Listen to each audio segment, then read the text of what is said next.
Hi, good evening, everyone. Thank you for your patience. Welcome to tonight's program, Making New York City Home, the Trials and Triumphs of Asylum Seekers and Migrants. My name is Marcia Eli, and on behalf of the Brooklyn Public Library, the library's Arts and Culture team, BPL Presents, and the Center for Brooklyn History, it's my privilege to welcome you. Tonight is the second in the series Just Conversations, co-presented by the Center for Brooklyn History and Brooklyn.org. Just Conversations brings into dialogue issues facing our borough, city, and society. For years, many years, questions relating to welcoming migrants and asylum seekers have been front and center in our city, state, and nation, a roller coaster of policy debates and actions that impact the way that New York City has and can welcome new arrivals. Tonight we are joined by Documented, the nonprofit news site devoted to covering New York City's immigrants and the policies that affect their lives.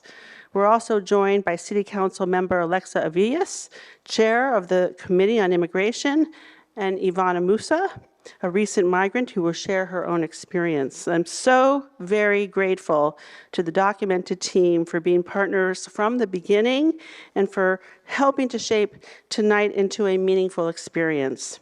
And to Councilmember Avilés and Ivana for sharing their expertise and insights. We have a unique, atypical evening planned, designed to foster conversation and your participation. Before I describe how things will go, I would be remiss not to mention that core to the Brooklyn Public Library's mission of serving the public is offering programs for immigrants throughout our 62 branches, from citizenship classes to English conversation groups, family cultural events, adult literacy courses in many languages. BPL's branches are welcoming spaces for all Brooklynites. Now, let me tell you just a little bit about what will happen tonight and how we hope you'll participate. As you came in, and maybe you got an email as well, you were offered a paper this evening with a QR code that leads you to answer the question, what makes New York City your home? Documented is conducting this live interactive survey via WhatsApp. You may have already answered the prompt, but if not, you'll have one last chance at 7 p.m. tonight, when those who've joined the WhatsApp channel will get a message prompting you to type in your perspective. Towards the end of our time, after hearing from our panel, Documented will present your answers, comparing them to those of newly arrived Spanish-speaking migrants and asylum seekers, and sharing the insights we can glean from your respective perspectives. Our panel, as I mentioned, is made up of individuals who work and live in the realm of New York City's migrant communities. After their moderated conversation, there will be plenty of time for your questions. Please wait for an usher to bring you the mic, and please be brief, and please respect this is a time for questions. Finally, following the program, we hope you'll stay for a reception generously hosted by Brooklyn.org to continue the conversation informally and meet the Brooklyn.org and Documented teams. So, it's a very full night, but before we jump in, please help me welcome now our program partner, Brooklyn.org, Leanne Stegmeyer, Chief of Staff.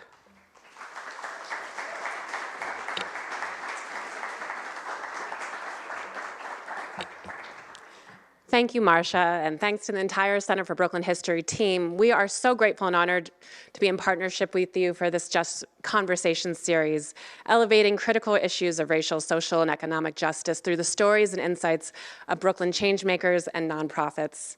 And tonight, we are excited to showcase the incredible work of Documented, an organization that we have championed since they were just a staff of 2 working out of our own office in Crown Heights. Their journey since is the stuff Brooklyn dreams are made of. They're now a team of dozens of reporters, producers, and strategists, providing unparalleled journalism on immigration for an immigrant audience. And this evening, we're relying on their team of storytellers to bring us closer to the real experience of asylum seekers in our communities, folks who've made treacherous journeys from across the world to make their lives here with us in New York City. And thank you all for being here to witness and honor their lived experiences as we look for solutions and deeper understanding together. At Brooklyn.org, we have a front row seat to the challenges facing our communities, as well as the brilliance born from our communities. And I can tell you that Brooklyn is not only the cultural capital of New York City, it is also the center of innovation and the home to nonprofit changemakers like the team at Documented. And that's why we at Brooklyn.org exist. We're a partner and platform for mobilizing change, bringing together everyone who loves Brooklyn to harness our collective generosity and creativity to match needs with resources, struggles with solutions, and inequity with justice, to make Brooklyn a beacon for what is possible. So tonight, this isn't just a conversation. This is a conversation about justice, about the future we all want to build together. And we will hope you join our Brooklyn.org movement to achieve it. And if you haven't already, please head to our new home at brooklyn.org to sign up to be a part of future events, to learn more about all of the amazing nonprofits that we back and the issues we're addressing, and most importantly, how you can play a part. Thank you all for coming tonight, and now I'll pass it back to Marcia to formally introduce our guests.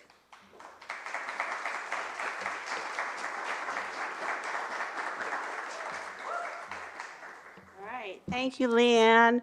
So now I'm pleased to tell you just a little bit about our panelists very briefly because we want to get straight to the conversation and then invite them to the stage. Mihad Abdallah, who writes under the pen name Ivana Musa, was born in Sudan. Thanks in part to the relentless efforts of her mother, she was the first in her family to study, and she ultimately became an acclaimed journalist in Sudan and then South Sudan. She came to New York seeking asylum in 2017 with her son and while pregnant, and started again seeking housing, work, community, and stability. Today, she lives with her family in Brooklyn and works as a senior case manager in the Arab American Family Support Center. Alexa Avilés is a second-term New York City Council member who currently serves as the chair of the Committee on Immigration and is a proud democratic socialist. She was born in Bayamon, Puerto Rico, and grew up in East New York. Before her time in the City Council, her career spanned almost 3 decades in the not-for-profit and philanthropic sectors, and she now lives in Sunset Park. Giulia McDonnell Nieto del Rio is an immigration reporter for Documented, where her focus is covering the communities of asylum seekers that have arrived in New York in recent years and the policies that affect them. She also reports on immigration courts and detention. Prior to joining Documented, she was a national reporting fellow for the New York Times. Rommel H. Ojeda is an award-winning multimedia journalist and the community correspondent at Documented. His reporting focuses on topics affecting the Spanish-speaking Latinx immigrant communities in New York. His work can also be seen on Univision, Telemundo, and in The City, among other news outlets. And finally, last but not least, Fisayo Okare, our moderator tonight, holds a master's degree in journalism from Columbia Journalism School and earned first-class honors in mass communication from Pan Atlantic University in Nigeria. At Documented, Fisayo writes the flagship newsletter Early Arrival and is the lead on special projects, including the interview series Our City, where she speaks to prominent and influential New Yorkers who have deep connections to New York's immigrant communities. She is also the host and producer of Documented's Immigration News Roundup on WBAI 99.5 FM radio. So please help me welcome this panel to the stage.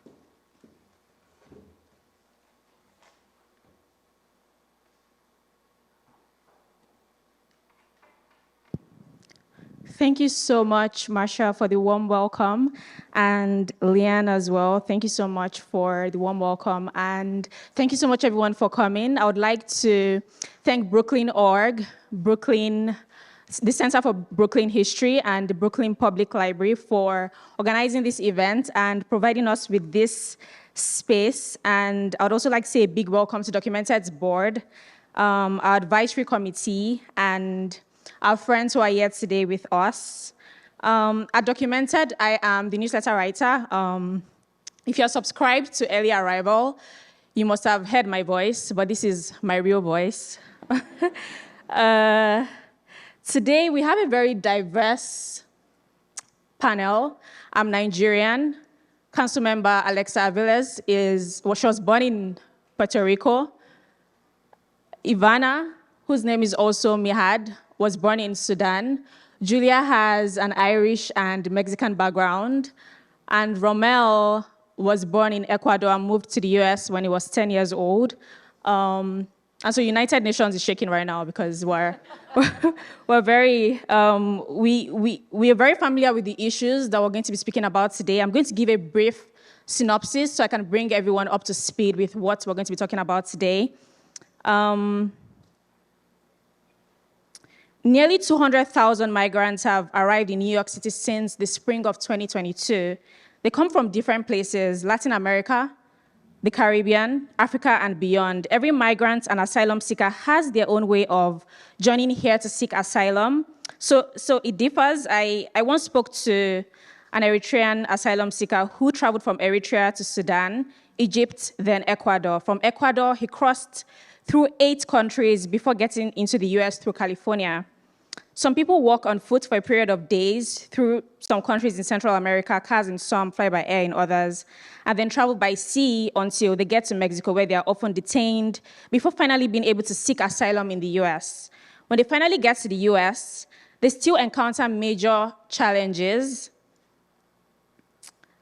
including documentation, language barriers, access to jobs and other opportunities. In today's panel session, we'll delve into these experiences of recently arrived asylum seekers and migrants navigating the complexities of building a life in New York City.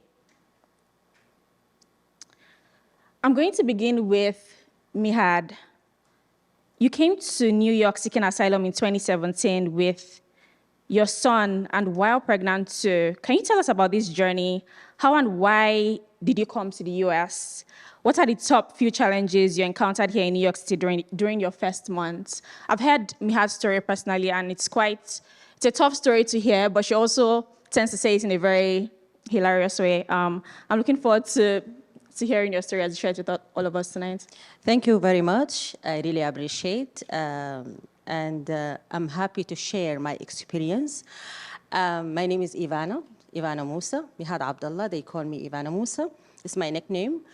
And it's a long story about that name. But anyway, let us just focus on why I came to United States. I came to United States because in my country, South Sudan, I born in Sudan, and I'm originally from South Sudan. I live all my life in war because South Sudan and North Sudan and South Sudan, they have war, like civil war for almost 22 years. So when we signed the peace agreement and the independence of South Sudan, I moved to South Sudan with my family, and I used to work with United Nations Radio, and I was a journalist. 2013, we had war in South Sudan between Dinka and Nuer, the 2 big ethnic groups in South Sudan. And I was the journalist who assigned to work in the crisis area where the opposition located. This put me in trouble with the government because I was the only journalist who used to send the stories to the capital city for the public to hear. 2016, the opposition and the government, they signed the agreement, and I came back to the capital city, Juba. But again, 2016, they start fighting, and now they start looking for people who they think they are part of the government opposition. They came to my house, they were looking for me, and I had to run to UN compound and seek shelter. And from there, they put me in the UN flight, and they sent me out of the country to Sudan. And then I came to United States 2017. I was pregnant. I didn't come with nothing. I came just with my passport. As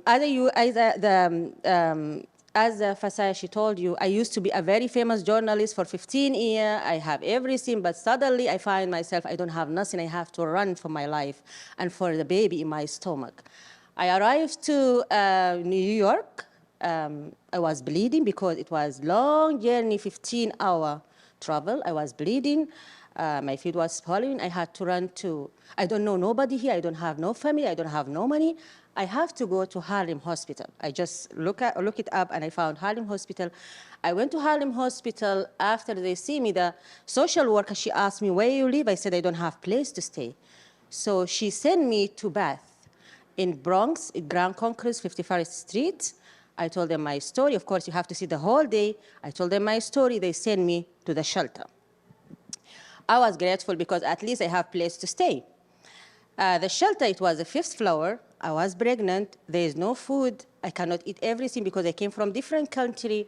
I have my religion. I have to eat a specific kind of food. But I was thankful and grateful also I have something to eat. Of course, to be in the shelter, you have to be illegal. To be illegal, you have to do the investigation. The investigation, I have to give them some information about me. I give them the number of my mother in Sudan, and she doesn't know how to speak English. I give them the number of my neighbor. She speaks English because she used to be a teacher. And I was scared. What will happen if my mother, she didn't pick the phone? What will happen if she didn't understand what they say because she doesn't understand English? But thank God, I think the teacher, she spoke with them and she convinced them I was. And I told them, you can Google my name. This is my passport. This is my ID. I'm the same person. But this is part of the protocol. They have to do what they have to do. Then I have to be in the shelter, but now I'm not American citizen. To be in the shelter, you have to be illegal. To be illegal, you have to have public assistance case. Public assistance case, you cannot have it if you are not having your social security or you have legal document or something can prove that you qualify for the public assistance. The baby in my stomach doesn't come. They help me because of the baby, and I really, again, I always say I'm grateful and thankful, and I was lucky to have a baby in my stomach at least. So because of the baby, they accommodate me, but they have limited time for me to provide all these documents. I had complication. I had to go to Harlem Hospital, and I have C-section. I give birth to the baby. After 7 days, the social worker, she said, I have to go and open a case because I cannot be in the shelter without somebody pay for that. To get paid, you have to have public assistance case or cash assistance case. I have to go and open cash assistance for the baby. And of course, to receive the food stamp and the cash assistance, it takes like maybe eight weeks. It has limited time. It's not like you go today and tomorrow they give you the cash assistance, they give you the money and the food stamp. And I need diaper for the baby. I need soap. I need all this stuff, and I don't know where to go. It was a struggle. And finally, I received my food stamp and cash assistance, and I was so happy. I had the week benefit. It was helping me a little bit. And the shelter I used to be, you cannot cook in that shelter. You cannot cook. The food they give it to you, you have to eat it. So, and again, I was living 5th floor. Now I have to look for somebody to open the case because I mean a lawyer. I don't have money. I went back to the job center. They said, okay, go to that place. They will take your case. I went. They said they don't have time, or they don't have enough lawyer. Mm-hmm. So I had to go to another place. And some of those, as you're just speaking, some of those challenges that you just explained and narrated to us are some of the challenges that was back in 2017. Today, a lot of migrants who come to the city in 2024 today experience the exact same things. And I would come back to you, Mihad, but briefly, I want to go to Giulia because you write about these challenges of newly arrived migrants in New York City today. And do the challenges that Mihad just shared with us that she encountered a few years back intersect with some of the challenges of migrants whose stories that you write about? Yes. Hi, everyone. Thank you, Mihad, for sharing your story. I think one of the main things that really struck me when you were speaking is, you went through all of this journey to get here. And once you were here, it sounds like the shelter system specifically was something that was really difficult to navigate. And that's something that we've heard a lot from asylum seekers here in New York. It's a big challenge because it's kind of a cycle that continues. For many folks who aren't able to access their work authorization for more than 150 days after they apply for asylum, this means that legally they're not allowed to work in the country. They have to rely on cash jobs to find work. There's a lot of single mothers, for example, who can't even do that because they can't find childcare for their kid, and they have to stay in the shelter to take care of their kid. So it kind of is a cycle that, in a way, from what I've heard from asylum seekers, perpetuates them staying in the shelter system. And of course, New York City has now set up a tremendous infrastructure and a really new infrastructure in the past 2 years, more than 200 emergency sites. There's about 65,000 asylum seekers currently in city care. But many of them have had to stay in the shelter system for 6 months, a year, 2 years, because of this lack of work authorization, which Mayor Adams has been pushing the federal government to take action on. A couple other challenges that we kind of heard from you, Mihad. You mentioned cooking, and that's something that we heard from so many migrants. Rommel and I, we have been speaking to every migrant family we speak to actually mentions, not having a kitchen in their shelter room, and all are tremendously grateful to have a roof over their heads, but not having culturally competent food, the kids often getting sick from the shelter food, especially young children who aren't used to those diets, having to rely on food pantries, which often don't have hot and warm meals. That's been something that we've heard a lot about. And now, obviously, there are these different policies that the city has been imposing, including 30-day shelter limits for single adult families and 60-day shelter limits for families with children. And this means that more than ever, many folks are being shuffled from one shelter to another. With children, you saw some of the pictures on the screen. We've seen many kids having to take their own bags out with quick notice, put their belongings in trash cans, in any suitcases they can find, and go reapply for a shelter and be moved somewhere else, sometimes away from schools and communities that they've built. And obviously, this has been a tremendous undertaking for the city to kind of take on, but at the same time, it seems, that the system kind of, as we said, is perpetuating people staying and kind of not being able to find a stable housing situation that many folks would like to be in. And I'm sure as we're just listening to Giulia speak, we're all wondering or thinking that these are really major and difficult challenges. And so what's happening on a government level about these issues? And that's why we have Councilmember Avilés here. She's going to speak from her perspective. You recently led a rally with colleagues in government where over 1,000 people and advocates came together to uplift stories of Black migrants in the city. You've also voiced the need for the city administration to fund the short, mid, and long-term needs of migrants in the city. Can you briefly highlight the most pressing issues that drove you to lead the rally and request more funds from the city administration? Great, oh, it's on, great. First, thank you for the invitation to be here, and thank you all on the panel for being here, for sharing your stories and your work. We called for a specific hearing on Black migrants because what we had begun hearing throughout the city was really disturbing information around disparate treatment. Now, we know structural racism is embedded into all of our systems, and we were seeing suddenly that Black migrants, in particular Black men who were coming from the continent of Africa, who were coming often alone, were the first to be evicted from shelter. We were hearing stories that those who were able to get into shelter could not often didn't understand the rules of the shelter or what they were being asked because there was no language accessibility. We were hearing the stories very much like you have already heard of a lack of accessible and culturally competent food. And so in particular during holidays and religious holidays where people were having to choose to not eat or eat against their own spiritual practice, their own religious practice. So just a huge flow of really disturbing news around places where our city was not paying attention. Black migrants were coming from all over the globe, and while not the majority of the numbers, but a real lack of services and paying attention to what was happening there.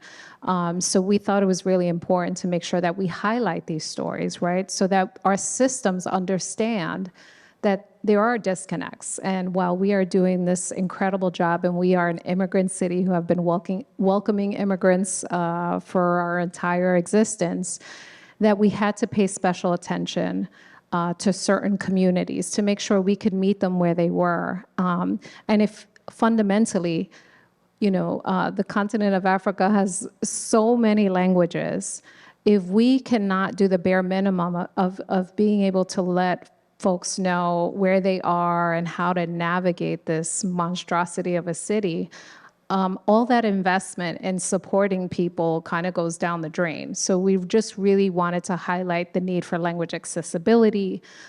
Everyone wants to work. No one wants to sit in a shelter with frozen peas, with nothing to do. Everyone has come here for opportunity and for safety to build their lives.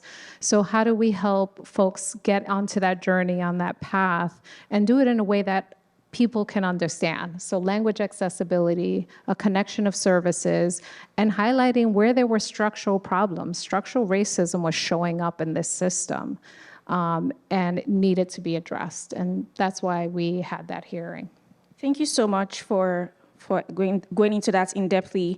I'm going to come back to you to further tell us about what your office has been able to successfully push for. Now I'm going to go to Rommel. You hear directly from migrants on WhatsApp. Can you briefly tell us about this WhatsApp, how this WhatsApp platform came to be? What are the top needs of migrants on Documented's WhatsApp platform? Sure. So I'll answer the first question, which is why we use WhatsApp. And the reason is very simple. When Documented was founded, we wanted to create news that reached the audiences. And so we wanted to meet the audiences where they were. And what we did in 2018 is we did a survey where we asked Latino, Spanish-speaking migrants in the United States how they were accessing news media, and also every type of media. And what we found was that 80% of the population, the Spanish-speaking population, was using WhatsApp. And for us, that made us come up with two conclusions. One, if we bring the news directly to them through WhatsApp, they would feel comfortable using it, which eliminates the barrier of entry. And two, they feel comfortable in talking to us. So eventually we created this beautiful conversation where they can send us messages and we can measure the tempo of what's going on in the communities. And throughout the years, WhatsApp became very popular through word of mouth, to the point where people in Colombia were texting us and saying like, hey, what's going on here, which was fascinating. And the second question is what we hear from WhatsApp. And going back to the comment that I just made, where we can feel the tempo of what's going on in the community, 2 years ago, we started receiving questions from people that were very unusual. A lot of them were asking for shelters. And to us, we started to see that this was a new wave of migration, new asylum seekers. And at that point, people were asking for shelter, food, clothes, the very immediate needs. But at the same time, because they have this instant access to us, we can see how their immigration journey and their journey in New York City develops. So right now, as they're in their second year or third year in New York City, a lot of them have their one-year deadlines to submit their cases. So the immediate need right now is lawyers. As most of you know, most of them are submitting themselves in the border, which puts them in a defensive asylum claim, which means that they have to go to immigration court and they need to present their case there. Data shows that you're more likely to get your asylum granted if you have a lawyer. It's twice as much as if you didn't have a lawyer. And so that's the first immediate need. And then the second one, which is backing up from what you said, people want to work, but at the same time, their work permits are being delayed, or they have to file it and they're not getting it yet. So right now, people are asking me job informations, which we have created some guides that we can sort of send to people that have their work permits. But at the same time, it's just very impossible to live in New York City because it has gotten so expensive. So the third thing that we have people asking for is rental assistance. And so we have this loop where people need work to pay rent, and the rent is too high, so they cannot really rent a new place because they're still facing some barriers. And we have this constant loop where we go back to needing the lawyer. So yeah, from the top of my head, the three things that they're asking for is lawyers, employment, and rental assistance. Thank you, Rommel. Councilmember Avilés, you're also in a unique position in that, along with other council members in the city, you're a major partner in how our city runs. What would you say your office and the city council at large has successfully pushed for and continues to do in light of helping newly arrived migrants thrive in the city and in light of the issues that the other three panelists have raised today? Well, for sure, it's no small feat, and it has not been easy. And you all have probably been apprised to some of the fights between the city council and the administration. We don't always see eye to eye, but we have to say, give credit when credit is due. So I will say, our city has done a tremendous job at welcoming, right? Where we are not putting people on buses and sending them to other cities, at least not that I would agree to. We're welcoming folks and really trying our best. And sometimes we miss the mark. And we have a little battle and difference of opinion and approach between the city council and the mayor. I will say the city council has obviously times fighting to be more collaborative, right? We are the members who are actually in community, who work with the mutual aid groups when folks are arriving in our communities, doing kind of that emergency response when the city apparatus can be clunky and slow. So I guess I would say there's a number of things. It is both everything from ensuring that there's codification of people understanding their rights, right, in the labor market when they're out, on the paradas trying to get work, helping people understand their rights, talking to employers. A new program that was developed under this council was Promise NYC, which allows for childcare. Right? This is another, you can't leave, if you are in a family shelter, you cannot leave your children and go to work. And it was a real problem. Folks were finding work, obviously, off the books, but they needed places for their children if they weren't school age. So Promise NYC is able to offer care through centers in New York City. There's a slew of fighting for culturally competent food, but really our work has been to hold the system accountable and to make sure that the resources that we were pouring into the system were being used effectively. Among them, there is a big challenge with the 30-60 rule. Many of us council, and I in particular, feel this rule undermines the investment that we're making in bringing people in and helping to set them up and helping with their initial application. But then you evict them to the street.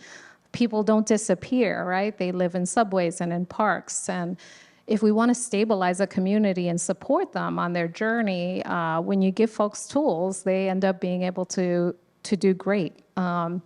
So those are a couple of things. I think we're going to continue to really fight for funding, fight for a coherent system. And I think it's really important to tell everyone, the crisis frame that is being used and, was okay for the first year.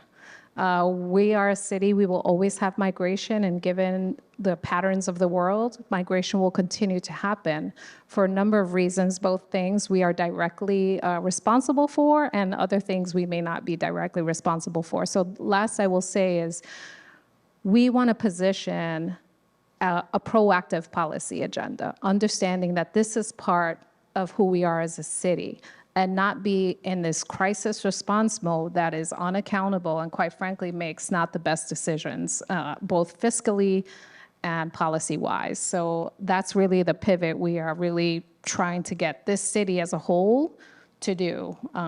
So thanks. You're welcome. I'm sure our audience members will have a lot of questions for you at the end of the panel session shortly. I'm going to come back to Mihad.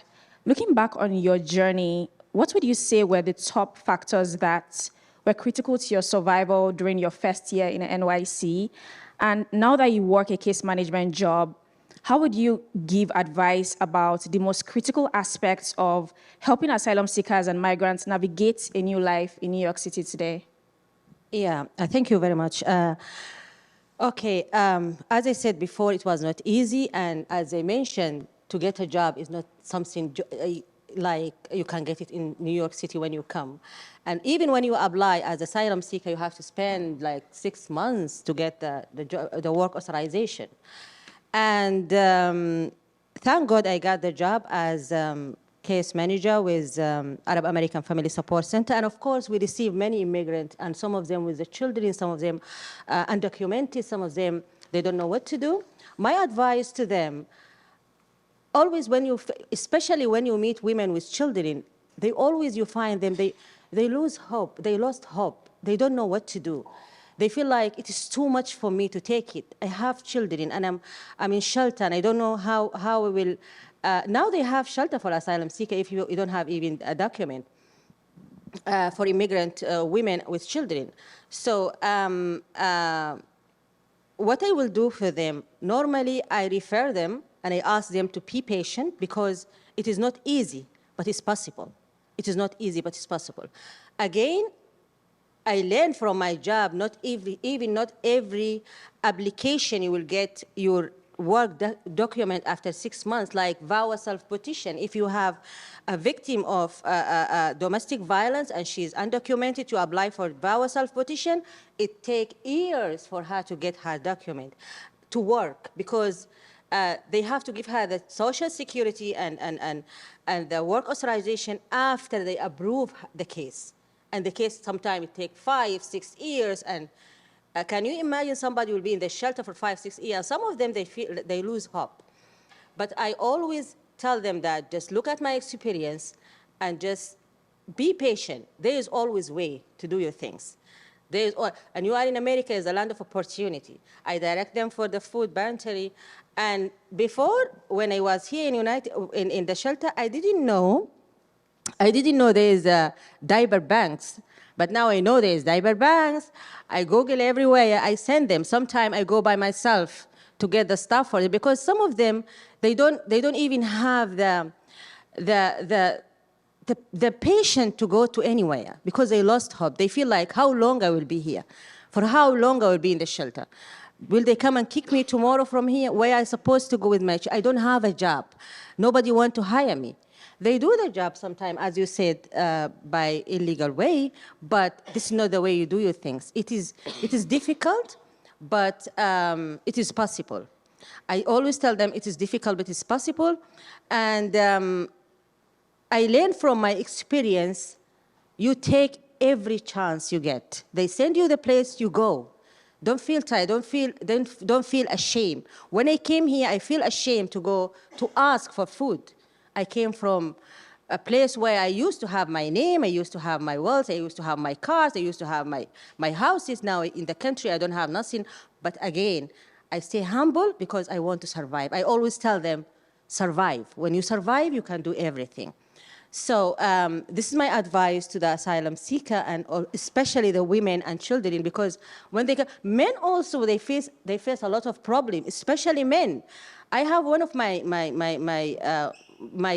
client, he called me before 3 days, he was telling me he was in the men's shelter and he faced a lot of problems. Now he said to me, I'm sleeping in the train, what am I supposed to do? Where am I supposed to go? Can you please help me? I said, I don't have place for you to go. This is the only place you can go. He said he's not going back to the shelter because I beat him, they steal his things, and he cannot go there, and he cannot even work because he doesn't have work authorization. It is a big challenge, and we hope the city will do something. You do a lot, and thank you for that, but it is not easy. It is not easy. Some people outside there, they struggle. And imagine the trauma, imagine the stress. I went through a lot. When I was in that shelter, I woke up in the morning, I just remember the way I was, the way I used to be, and how I am now, and what will happen to me. And I applied to many jobs. I applied to work as home health aide, 6-week training. You go by yourself. But I mean, you go for the train, every day you have to take a test. If you fail 3 times, you are out of the program. It is free, but you have to meet the criteria. After that, you have to go to the hospital to do the test. If you fail, you are out. After, they do the background check. They do a physical check. After that, I went to get a job. They give me 10 hours a week. 10 hours, just 10 hours a week, because there is no cases. Sometimes I get cases, sometimes I don't have cases. 10 hours and the hour, $15. I always say, thank God for everything, but it's not enough.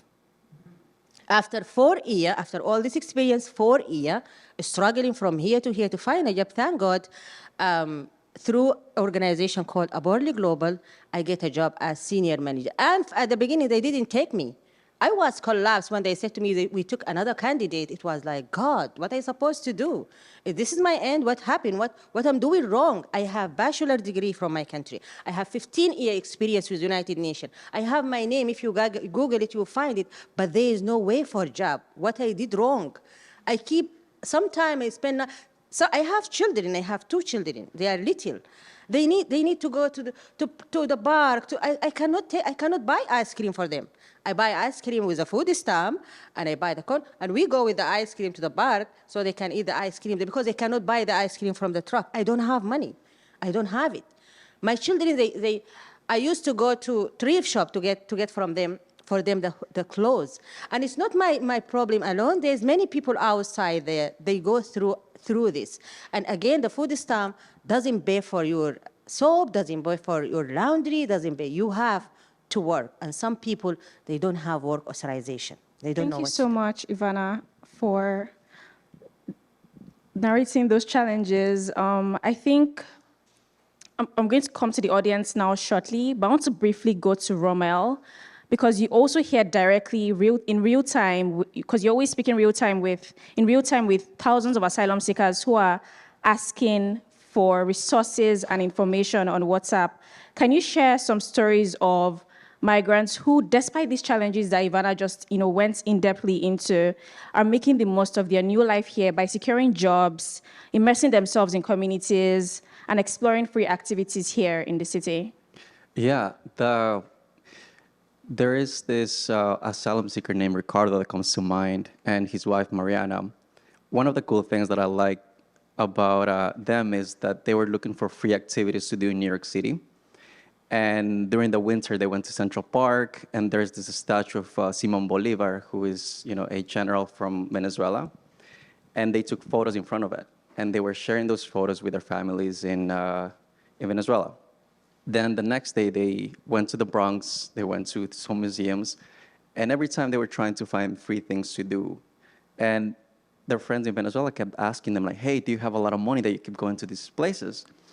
And what he told me is like, no, these things are free. Like, if you really want to make the best of the worst situation, you gotta look, you gotta ask.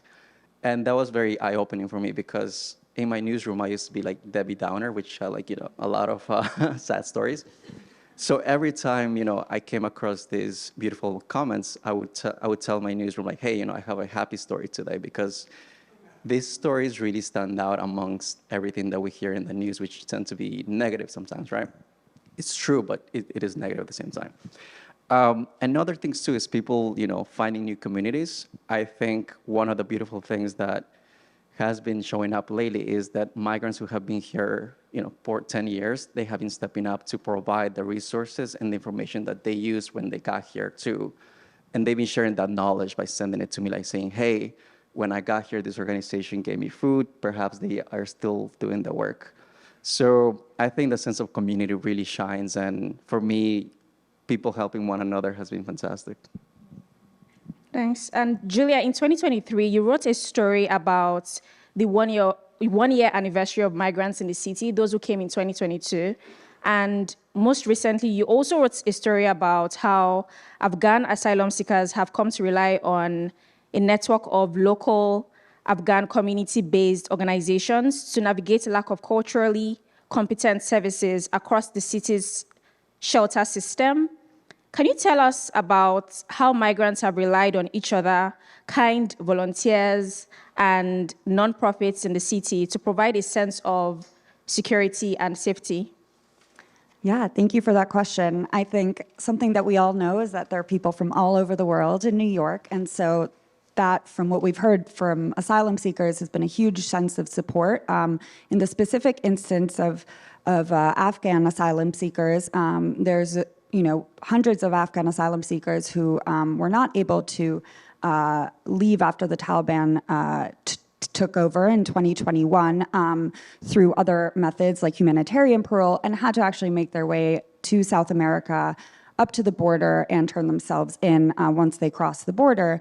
And what we saw here is that a lot of Afghan immigrants and their families who came to New York in the 80s saw this issue on their own and started basically coming together to provide language resources for Afghan asylum seekers in New York City shelters, coming together every Sunday, providing meals, helping them access legal resources, especially there are very few resources in Dari and Pashto in the shelters.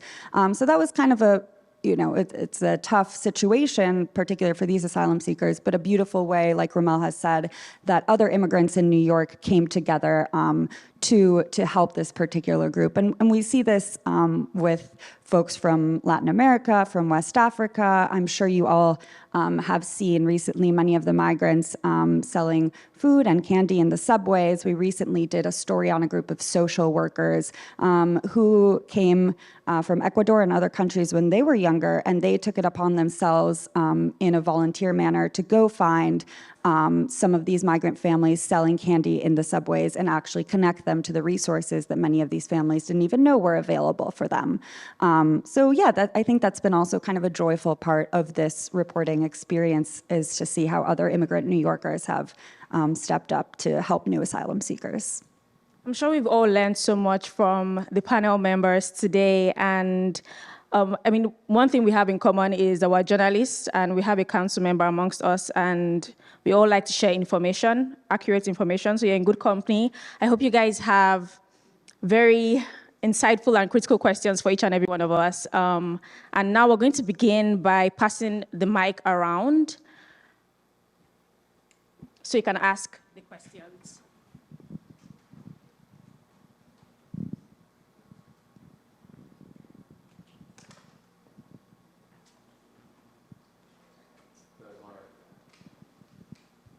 Hi, thank you so much for everything you've shared today. It's been really fascinating to hear each of your perspectives. I'm wondering, just as someone who can make time or who has skills that could be useful, as I bet all of us do, I'm just wondering, what's the best way for me to find opportunities to support? Yeah, that's the question. Thanks. That's a great question, and we have a guide with organizations helping asylum seekers in Brooklyn, Queens, all the 5 boroughs.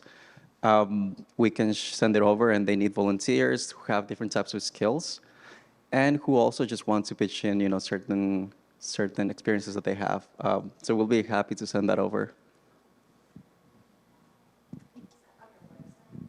Yes. I don't know how we're going to make that happen, but but yeah, Rebecca will send it over. I guess I have a question.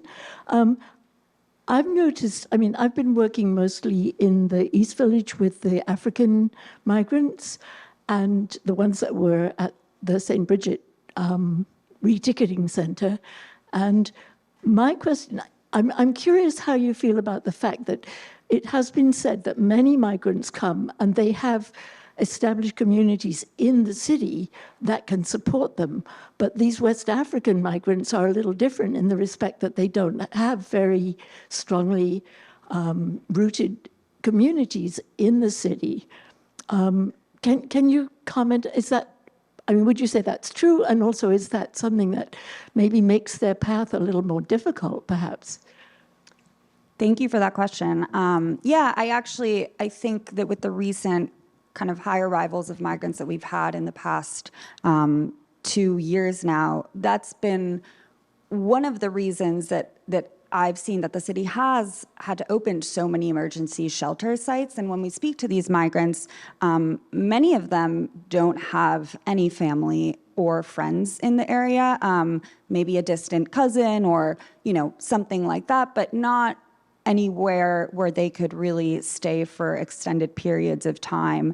And I think that's been a real difference in this specific instance in the past 2 years, and why maybe we've seen kind of the city have to have this completely new shelter system set up. And with West African migrants specifically, when we've spoken to them, obviously, we don't want to generalize, but yeah, there are a lot of single men who are making the journey completely on their own and do not have any family here. And so they are really, at least at the beginning, obviously everyone wants and has expressed a desire to be completely self-sufficient, but that is why shelter as such a basic need is so important from what they've told us, because many don't have other support systems in the city, whereas previous groups of immigrants may have already had more established communities. And there are some who do have family, but. Is it on? Yes. I guess I'll add to that.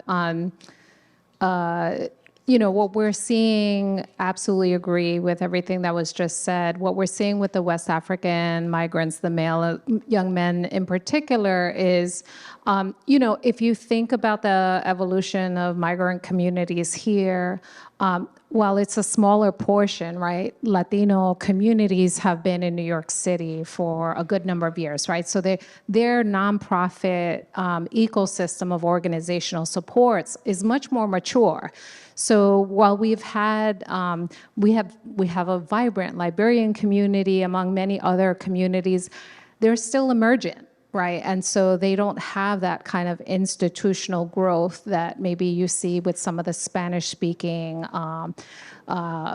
immigrant communities across New York City. So the ecosystem isn't fully developed there to be able to welcome in as many folks are coming. So you see a little bit of a mismatch where we've seen, particularly for the West African migrants, is, the mosques have been a really important partner in supporting people and bringing them in and giving them culturally competent food and bringing a sense of community for people who feel very isolated.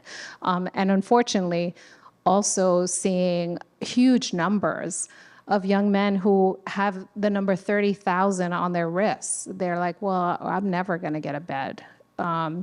But together, right, they're able to build community and support one another. And certainly when there's a new support, everyone knows about it because WhatsApp is there. The community supports each other when they find a new resource that can help.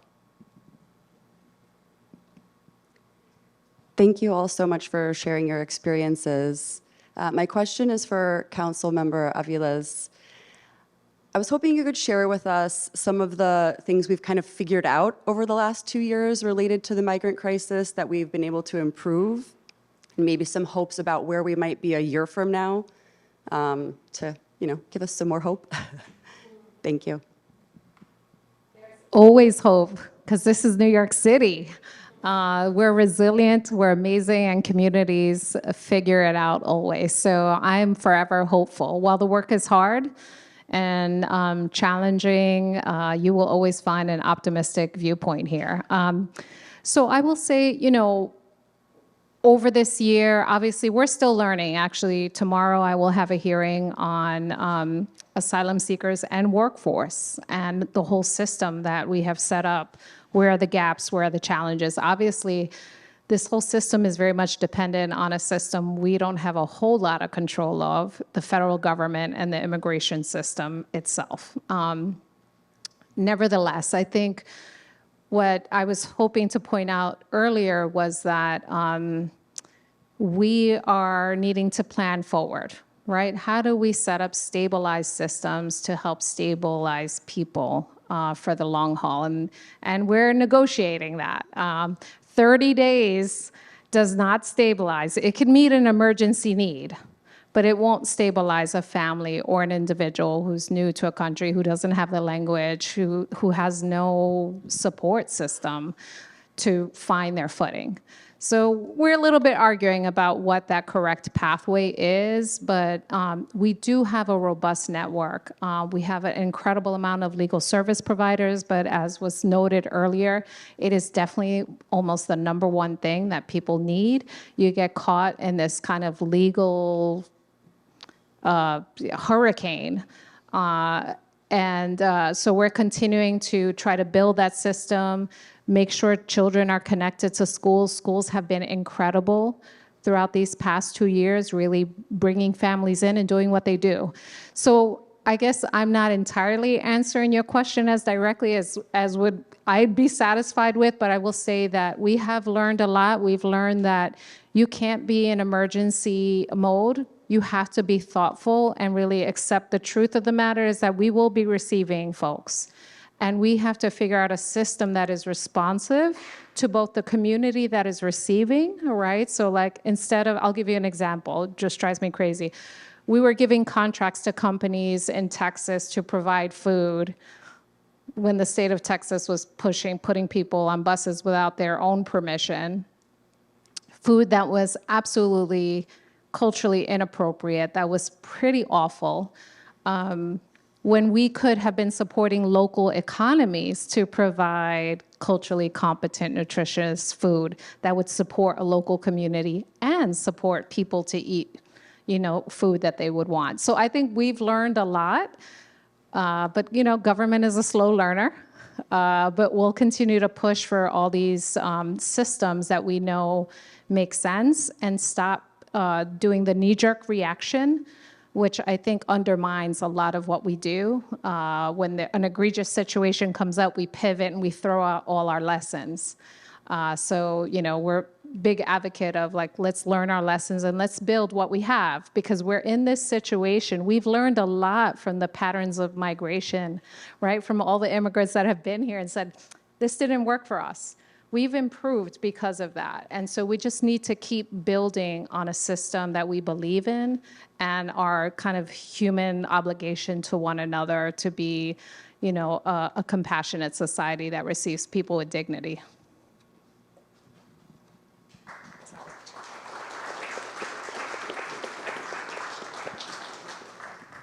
Oh, hey, folks, thanks for being here. Hey, Alexa, hey. Big fan of Documented. So a lot of you have mentioned childcare for very young children. So I'm assuming you're referring to infants or folks that are not school-aged. But I'm just curious what stories you hear from families that have school-aged children, or if Documented talks to elementary, middle school students or high school students. But really just curious about teens and kids that are in school, from coming here. Thanks. Yeah, thank you for that question. I'm happy to take it. Yeah, we've definitely spoken to a lot of families who have children who are, kindergarten plus and are in school. And what they've said basically is that school is a major support system, also in terms of helping them meet other families and being connected to resources, especially schools that are near the shelters and actually communicate with the shelters. Sometimes social workers can go to the shelters specifically and ask for certain things. So yeah, school, honestly, from the dozens of migrants that I've spoken to, has been a pretty positive experience. I think one thing that is tricky still in terms of childcare, even for older families, is that if a kid doesn't get into an after-school program, or maybe their school has less resources for those kinds of programs, a single mom may still have to end work at 2 or 3 and pick up her kid. And obviously the chances of her having a full-time job really are lower in that respect. So I think childcare obviously is still important and an issue for the families who have elementary school, high school age children. But yeah, it does seem particularly pressing for younger kids who are not in school yet. And I'm sure, Mihad, you can speak on this.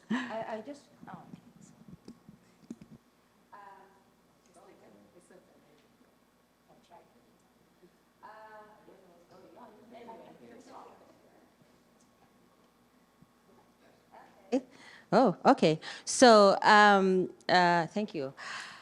Yes, you asked about the teenage children. There's organization. Normally, I refer them to those organizations. They have program for children in that, and it's free. It doesn't need, you don't have to have your document or anything. One of them, Arab American Family Support Center, we provide Yalla program, which goes with culture, you know, as Arab culture or immigrant culture. It goes with every culture, because some culture, they have specific activities for girls, specific activities for boys when they reach a specific age.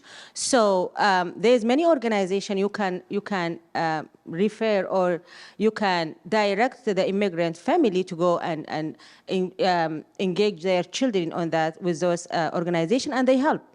All you need to go, always I said to them, just go to Google and just put what you want and you can get it. If not, you can always seek help from the social workers in the school guidance also they help, the social worker in the school they help. And if you are connected to one of those organizations, they can help you to get the child care for the teenage. We're going to take 2 more questions before we move to the next stage, the next parts of the session. Hey, how are you? My name is Daniel LaPlaza from Epicenter NYC. First, I want to thank Documented and Brooklyn.org for hosting such a wonderful conversation tonight. My question is about bridging information gaps, especially for people that are coming in crisis and, as Mihad mentioned, are feeling hopeless and despair. Mihad, actually specifically, is there something in particular that you wish you had been shared earlier or understood sooner about connecting to the information that is available in New York City? Because there's an abundance, and I would imagine it's almost like being thrown in a river. Is there one particular thing that metaphorically you grasped onto that was able to onboard you to the countless resources that are available in the city? This is on. So, as you said, it was difficult, but I wish because I came from country, I had trauma. I came from country, I have war there. I saw people, I saw many people, some of my family even, they have been killed. I left my mother, I left my brothers, I left everybody, and I came here. I wish if I found a place where they can give me mental health support, convince me that you can go to the mental health counseling, because I came from culture which is Sudanese culture. We don't believe to go to they say you are crazy. You cannot go and talk to counselor about your mental issue. I wish if I found somebody in that because I went through a lot. I went through that. It was difficult for me, because I think if I found somebody convinced me to go and seek mental health support, it will not be difficult. And then I have baby. I think I went also have the baby blue, the postpartum depression, because I was alone and I was in the shelter. As I said, the mental health also is very important for immigrant people and immigrant women and mothers specifically. And I wish if when they refer them, or when they go to the shelter, or they try to talk to them and convince them to go and seek mental health support. Hi, my name is Nikola Pavlich. My question is within the context of proactive policies and uplifting or scaling what's currently working and the lessons we've learned so far over the past 2 years. What role does funding outside of city government play in this, and what advice would you give to local funders? I'll take a stab at that, and you guys jump in. We need the money. I guess, so we do have an infrastructure, right? We know that legal services are important. I mean, the big challenge, right? Let's just take legal services for that matter. The way the city funds legal service providers would argue that the funding is too low for the long-term work and the intensive work that needs to be done on cases, right? To make sure that full representation happens and that people can get the outcome that, they're hoping for. So, so legal services, we have a great ecosystem, but it does need more support. Unaccompanied minors are also, they need legal representation. We have a robust system but we don't have the nonprofits that are doing this work. It's both complex because we're talking about multi-systems, we're talking about trauma, dealing with trauma and helping people navigate that and all these systems. So I would say funding for legal services, funding for, any entity that does the intersection of immigration and whether it be any other system, so whether it be education or criminal justice, those are very serious complexities, even labor, right? The intersection of labor and immigration. There are complexities there that lawyers who are trained in labor rights don't actually understand the implications in an immigration context. So I would say, supporting both the pipeline, right, of public interest law, of immigration law, and funding the providers that we quite frankly have. We lose them to the private sector because we can't pay them enough. They are worth the labor they are putting in to stabilize people's lives in so many ways. So I'm going to stop there so my colleagues can jump in.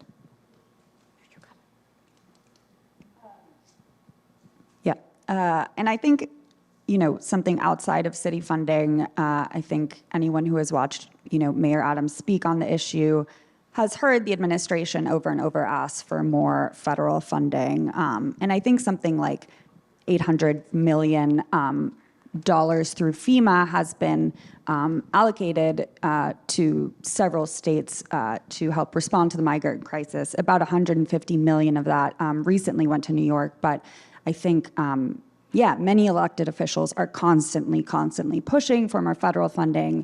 I think the city has received in recent months and years more of what they wanted from a state funding perspective. But in terms of what we're hearing from elected officials and the administration, there's, in their perspective, a gap in terms of what federal funding could provide, and according to them, isn't at this point.